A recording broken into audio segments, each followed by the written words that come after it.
And welcome back to our ongoing coverage of the 2016 NHL Scouting Combine. Bob Stauffer, Oilers Radio Network, and we're joined by Pierre-Luc Dubois. What's this experience been like for you over the course of this week?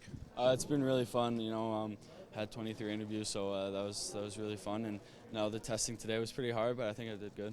All right, you mentioned you had 23 interviews. One of the teams, obviously, to talk to you was the Edmonton Oilers. You're right in that range. They have the 4th overall pick. How do you think things went with Edmonton? I think it went well. I had a lot of good interviews, but I think the Oilers was one of the good ones. How important is it for, and I know I talked to your general manager, head coach as well, and he just talked about how you willingly engaged in being fluently bilingual, but that is part of, sometimes what French-Canadian players have to do, isn't it? Yeah, the hockey world is English, so, my mom's American, so I speak with her, when I speak to her, it's in English, so it wasn't too hard learning English, and, in Cape Breton, that's the language, and, like I said, in the hockey world, whether I go to Edmonton or Montreal, it's going to be English, too. What was the most unique question or the hardest question, toughest question you got along the way?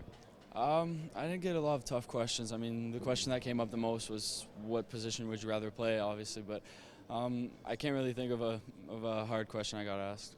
And on that note, what position do you think you are better playing? You moved to center when we spoke yesterday, about halfway through the season. Like I said, I moved center halfway through. I never played center before, but I think that's where I play my best hockey. So, I think as center in the future, I could play that position. But, I'm used to playing wing. I played wing my entire life, so maybe that's a position I'm more comfortable at. And I asked you this yesterday, but we got a little bit more time right now. Connor McDavid, have you thought about, if Edmonton were to select you, the possibility of maybe getting a chance to play with a Connor McDavid or Leon Draisaitl as well?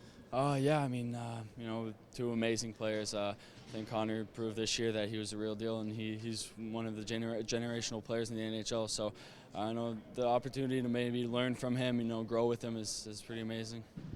Pierre-Luc, thank you for your time. Thank you. We'll continue to have coverage from the NHL Scouting Combine.